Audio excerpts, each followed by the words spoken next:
when we leave this consolidation inside this order block, it drops down into it here. Mean threshold is half of the order block. So half of this range. This is what you want to do with your fair value gaps and what you think is an order block. In my mind, I'm watching on a bullish order block, I'm watching the high to the midpoint. I want to see it show a willingness to support price, preferably hit it and quit it and run the other direction real quick. That's what I'm really looking for. But if it starts doing this, and as long as it's respecting that midpoint down here, I'm okay with it. I'm more specifically going to be watching if it starts to consolidate. I'm going to go in with like 6 contracts. I'm doing my typical go in, I buy 6 contracts, and I'm going to try to parlay it up and build a bigger position. What would I do? In this instance, using the order block, I'm going in right there at that price. I'd be going long on the first return to it there. So I would go long 6 contracts there. As it's digging down, I'm going to watch. Does it want to go to the mean threshold? Mean threshold is half of an order block, or half of a breaker, or half of a mitigation block. Then I would buy 3 right here on this candle as it hits the mean threshold. So now would be long 9 contracts. If it runs like it does here, and then one more time pumps into it one more time, then I'll do my one last contract, and I'd be long net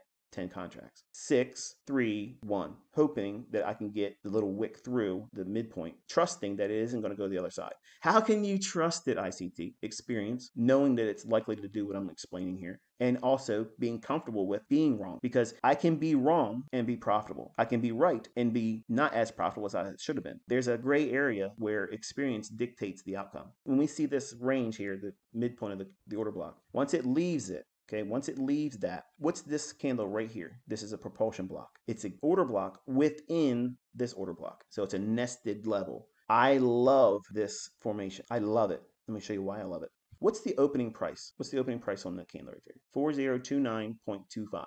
That price to its high right in here, that is one of the most sensitive bullish order blocks, responsive, quick, sudden, like you want to see a dynamic movement, it's going to really do it on this. Show me the order blocks that work. Well, here's that lesson. This opening price to its high, that is the absolute most sensitive area in order block theory, 4,029 and a quarter.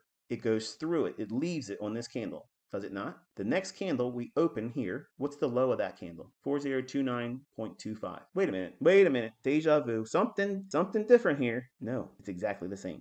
The run in price here, you have several things you can look at. You have the buy side relative equal highs here. So we have buy side here. And also, what is the highest closing price? I'm going to walk through the PD array matrix with you, okay? And what else do you have? What's the highest high? Right there.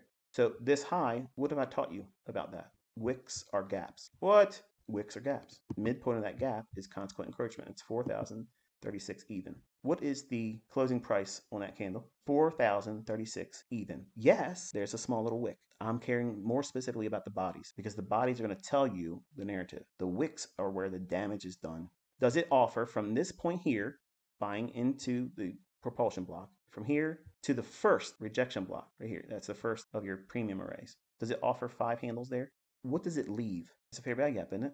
How do you know it's going to stay open? The propulsion block. This shouldn't stay open. It should stay open. It should not fill in. This would act as what? A breakaway gap. So if this is breaking away, I'm going to expect what? Price delivery to be more bullish candles, very little retracement, and maybe 1 or 2 down close candles. Everything else be what? Bullish delivery. Buy side being offered. How many down close candles do you have from the propulsion block to the consequent encroachment of the wick?